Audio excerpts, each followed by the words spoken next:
கனநீர் தொழிற்சாலை தொடங்கியிருக்காங்க தெரியுமா? Heavy water plant உங்களுக்கு தெரியுமா? 2 ஆண்டுல 250 பேர் வேலைக்கு எடுத்துருக்காங்க. 250 பேர். தமிழ்நாட்டுக்கார எத்தனை பேர் யாராவது சொல்லுங்க பாப்போம். அவன் கொடுத்தது ஒண்ணே ஒண்ணு. எது?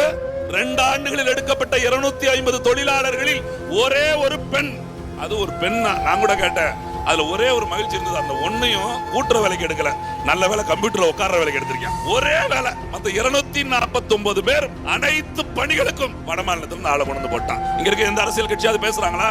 அந்த தொழிற்சாலைக்கு நீர் கொடுப்பது யாரோட நிலத்தில்? அந்த தொழிற்சாலையில் இருக்கிற வளங்கள் எல்லாம் யாருக்கு போகிறது? இப்படி எல்லாம் நம்ம எடுத்துக்கிட்டு வேலை வாய்ப்பை நமக்கு கொடுக்க முடியல. உங்களுக்கு தெரியுமா? ஏன்டா எதுக்கு இவ்வளவு கோபப்படுறாங்க அப்படின்னு தோணும்ல.